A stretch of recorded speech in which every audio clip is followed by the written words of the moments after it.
Congress MP అభ్యర్థుల కసరత్తు కొనసాగుతోంది. అభ్యర్థుల లిస్టు ఢిల్లీ చేరిందన్న కాంగ్రెస్ నేతలు స్క్రీనింగ్ తర్వాత సెంట్రల్ ఎలక్షన్ కమిటీ ప్రకటిస్తుందన్నారు. రాష్ట్ర అభివృద్ధి కోసమే ప్రధానిని పెద్దన్నలా సీఎం సంబోధించారన్న మల్లు రవి విపక్షాలు కాంగ్రెస్ పై బురద చల్లే ప్రయత్నం చేస్తున్నాయని విమర్శించారు. జీవో 3 పై మహిళలను ఎమ్మెల్సీ కవిత తప్పుదోవ పట్టిస్తోందని ఫైర్ అయ్యారు బల్మూరి వెంకట్. బీఆర్ఎస్ పాలనలో అవినీతిపై కేంద్రం చర్యలు ఎందుకు చేపట్టడం లేదని ప్రశ్నించారు ఎమ్మెల్యే మల్రెడ్డి రంగారెడ్డి.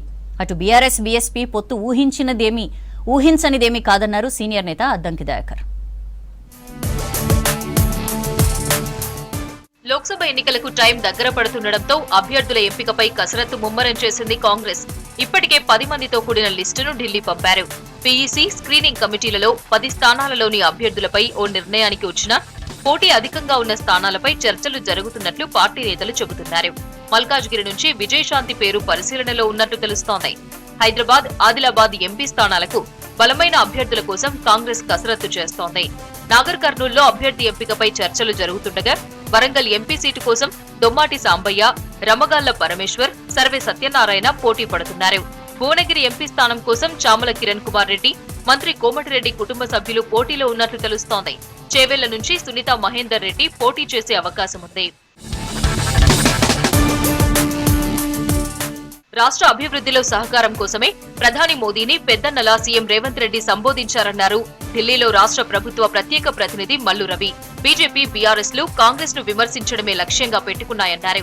కేంద్ర మంత్రి కిషన్ రెడ్డి కాంగ్రెస్ పై బురద జల్లే ప్రయత్నం చేస్తున్నారని విమర్శించారు మల్లు రవి. ప్రధానమంత్రి గారు ఓ పెద్దన్నలాగా పనిచేయాలని చెప్పిన సందర్భంగా దాన్ని అభినందించాల్సినటువంటి బీజేపీ అధ్యక్షుడు కిషన్ రెడ్డి గారు అది వారినే అడగండి, దాని అర్థం ఏంటో అని అంటున్నారు.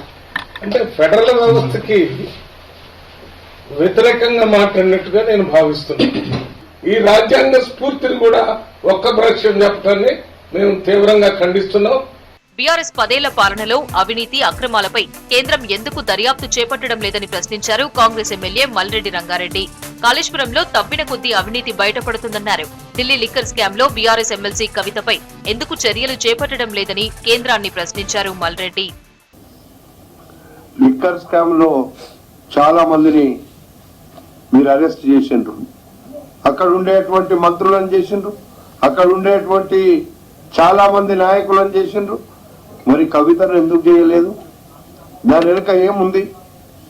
ప్రధానమంత్రి గారు ఆలోచించండి ఒక్కసారి మీరు. జీవో 3 పై మహిళలను బీఆర్ఎస్ ఎమ్మెల్సీ కవిత తప్పుదోవ పట్టిస్తున్నారని ఫైర్ అయ్యారు కాంగ్రెస్ ఎమ్మెల్సీ బల్మూరి వెంకట్.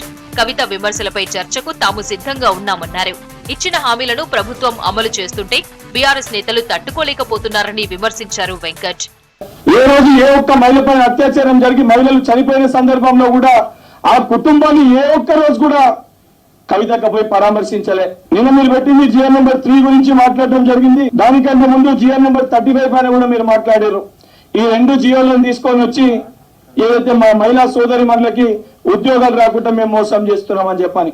అసలు ఈ జియో నెంబర్ 3, జియో నెంబర్ 35 ఏమేమని బేస్ చేసుకొని వచ్చినాయి?